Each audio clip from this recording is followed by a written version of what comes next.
Hello and welcome to Prep IAS. My name is Tushant Yadav and today we are going to cover the concept of national income. बहुत important concept है, थोड़ा सा typical है, समझने की कोशिश करेंगे, आपको पूरी बात समझ में आ जाएगी। इकोनॉमिक कॉन्सेप्ट की सीरीज में अगर आप प्लेलिस्ट में जाएंगे, शुरुआत से सारी वीडियोस देखेंगे तो हम इसमें कर क्या रहे हैं, एक्चुअली हम मोटे मोटे कॉन्सेप्ट को छोटी छोटी वीडियोज में कवर कर रहे हैं ताकि आपके कॉन्सेप्ट में एक गहराई जरूर आए। तो नेशनल इनकम का कॉन्सेप्ट आज हम समझ लेते हैं। अच्छा, इससे पहले मैं आपसे पूछना चाहता हूं, आपको जीडीपी पता है, ग्रॉस डोमेस्टिक प्रोडक्ट आपको पता है, जीडीपी आप जानते हैं, और जीडीपी एट मार्केट प्राइस क्या होता है ये भी आप जानते हैं। यही चीज हम कैलकुलेट भी करते हैं, तो एनएसओ यही कैलकुलेट करता है, GDP at market price. GDP क्या होता है, अगर इंडिया के बारे में बात करें तो इंडिया की डोमेस्टिक टेरिटरी के भीतर जितना भी गुड्स एंड सर्विसेज का प्रोडक्शन हो रहा है किसी भी एक वर्ष में, सिंपली उसे हम ग्रॉस डोमेस्टिक प्रोडक्ट कहते हैं। अच्छी बात है। अब जीडीपी आपने मार्केट प्राइस पे कैसे निकाला, आप पिछली वीडियोस में जाएंगे तो वहां पर जीडीपी एट मार्केट प्राइस भी निकाला मैंने सिखाया है, फैक्टर कॉस्ट भी सिखाया है। तो अगर आप पिछली वीडियोस आप कवर करते आ रहे हैं तो आपको कुछ भी डिफिकल्टी नहीं होगी। वैसे यहां पर भी आपको डिफिकल्टी नहीं होगी, छोटा सा कॉन्सेप्ट आपको तुरंत समझ में आ जाएगा। देखिए सुनिए, जीडीपी मार्केट प्राइस पर है। अच्छा, मैं अगर आपसे कहूं कि जीडीपी से अगर मुझे किसी दिन जीएनपी निकालना हो तो मैं क्या करूं, तो आप कहेंगे सर आपने बताया था फॉर्मूला, क्या फॉर्मूला था और महसूस भी किया था आपने। जीडीपी में अगर आप net factor income from abroad add कर दें तो आपके पास जीएनपी आ जाएगा। बहुत अच्छी बात है। तो अगर जीडीपी एट मार्केट प्राइस में मैं net factor income from abroad add कर दूं तो मेरे पास क्या आ जाएगा, जीएनपी एट मार्केट प्राइस। एकदम करेक्ट बात है, एकदम ठीक है, अच्छी बात है। अब आपके पास जीएनपी एट मार्केट प्राइस आ गया। मैं आपसे पूछ रहा हूं कि अगर मुझे ग्रॉस से नेट निकालना है तो क्या करूं, तो आपने कहा था कि जब भी आपको ग्रॉस से नेट निकालना हो तो डेप्रिसिएशन को अगर ग्रॉस में आप माइनस करोगे तो आपके पास नेट निकल के आएगा। तो अगर मैं जीएनपी ग्रॉस नेशनल प्रोडक्ट जो मार्केट प्राइस पर है अगर उसमें मैं डेप्रिसिएशन माइनस कर दूं तो मेरे पास net national product at market price निकल के आ जाएगा। एकदम करेक्ट है। तो आपने gross domestic product market price, आपके पास एक वैल्यू होती है, उसमें आपने net factor income from abroad add किया तो आपके पास gross national product at market price निकल के आ गया।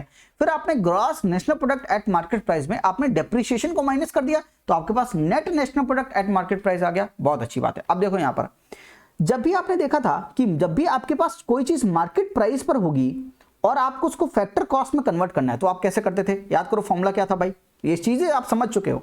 तो फैक्टर कॉस्ट में अगर आप इनडायरेक्ट टैक्सेस को प्लस करते थे, इनडायरेक्ट टैक्सेस को आप प्लस करते थे और आप सब्सिडी को माइनस करते थे, माइनस सब्सिडी करते थे, तो आपके पास क्या आता था, मार्केट प्राइस आता था। ये एग्जांपल से हमने लेकर समझा था कि फैक्ट्री के बाहर हमने बिस्किट निकाला है, बिस्किट का फैक्टर कॉस्ट क्या होगा, उसके बाद उसमें इनडायरेक्ट टैक्सेस जुड़ जाएंगे, सब्सिडीज माइनस हो जाएंगी, तब आपके पास मार्केट प्राइस आएगा। ये चीजें हमने कवर की थी। अच्छा, तो अगर मैं आपसे ये चीज बोलूं, इसी को आप क्या बोलते थे, इस टोटल को आप क्या बोलते थे, आप इसको बोलते थे नेट इनडायरेक्ट टैक्स बोलते थे। यानी फैक्टर कॉस्ट में अगर नेट इनडायरेक्ट टैक्स को ऐड करें तो आपके पास मार्केट प्राइस आता था।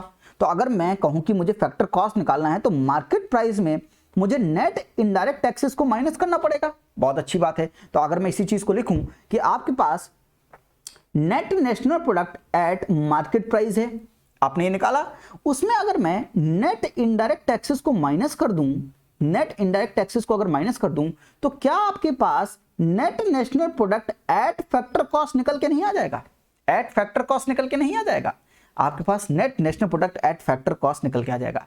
This is nothing but national income, this is nothing but national income.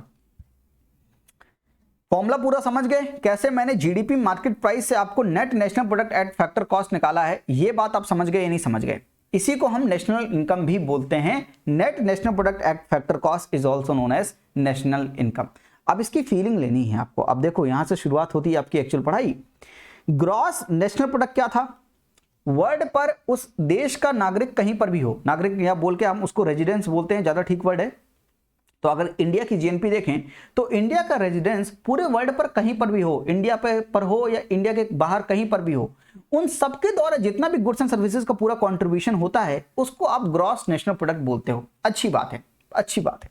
अब अगर आप देखो तो ग्रॉस नेशनल प्रोडक्ट अगर ये मार्केट प्राइस पे अगर आप निकाल रहे हो तो इस पर क्या होगा, इस पे इनडायरेक्ट टैक्सेस ऐड भी होंगे और सब्सिडी माइनस भी होंगी। अच्छा, अब यहां पर देखिए ये फैक्टर कॉस्ट क्या है, फैक्टर कॉस्ट क्या था, आप याद कीजिए फैक्टर कॉस्ट क्या था, मैं आपको एग्जांपल के थ्रू ये समझा ही देता हूं। एक फैक्ट्री से अगर आप बिस्किट का एक पैकेट बना रहे हो, उसको बनाने की लागत कितनी आएगी? 8 रुपए उसकी बनाने की लागत आएगी। मान लेता हूं एक बिस्किट के पैकेट की बनाने की लागत है 8 रुपए, और 2 रुपए क्या है, जो मालिक है उसका 2 रुपए का प्रॉफिट है। यानी फैक्ट्री के बाहर जब ये बिस्किट का पैकेट निकल के आएगा तो उसकी कीमत होगी 10 रुपए। उसके बाद गवर्नमेंट की वो रोड यूज करेगा, उस गवर्नमेंट ने मान लीजिए इंडायरेक्ट टैक्स 2 रुपए का लगाया और सब्सिडी 1 रुपए की दी, और तो ये मार्केट में कितने रुपए का मिलेगा? ये मार्केट में मुझे 11 रुपए का मिलेगा। तो 11 रुपए मार्केट प्राइस है और 10 रुपए फैक्टर कॉस्ट है। अगर 10 रुपए फैक्टर कॉस्ट है तो फैक्टर कॉस्ट है क्या? जो फैक्टर ऑफ प्रोडक्शन है उनको जितना पैसा दिया है वही तो फैक्टर कॉस्ट है। और फैक्टर ऑफ प्रोडक्शन होते क्या है? फैक्टर ऑफ प्रोडक्शन क्या होते हैं भाई? लैंड का आपने रेंट दिया होगा, लेबर का आपने वेजेस दिया होगा, कैपिटल का आपने इंटरेस्ट दिया होगा और एंटरप्रेन्योर को आपने प्रॉफिट दिया होगा। तो 10 रुपए जो आपने फैक्टर कॉस्ट निकाली, वो फैक्टर कॉस्ट में क्या था? फैक्टर ऑफ प्रोडक्शन जो थे उनकी पेमेंट ही तो थी एक्चुअली। तो फैक्टर कॉस्ट क्या है? लैंड का रेंट, लेबर का वेजेस, कैपिटल का इंटरेस्ट और एंटरप्रेन्योर का प्रॉफिट। तो अगर मैं अपने देश के जितने भी इंडियन रेजिडेंट्स जितने भी हैं, वो पूरे वर्ल्ड पर कहीं पर भी हों, वो जितना भी गुड्स एंड सर्विसेज का प्रोडक्शन कर रहे हैं उनको कुछ पेमेंट तो मिलती होगी।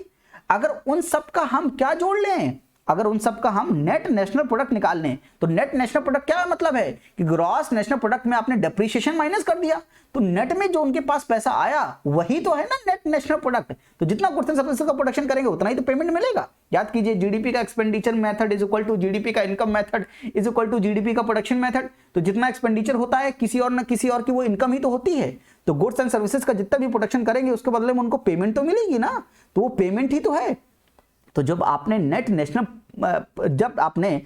नेशनल प्रोडक्ट निकाला तो पूरे वर्ल्ड में इंडियंस कहीं पर भी हों, उनके द्वारा जितना भी गुड्स एंड सर्विसेज का प्रोडक्शन किया गया है उसी को तो निकाला डेप्रिसिएशन माइनस करके।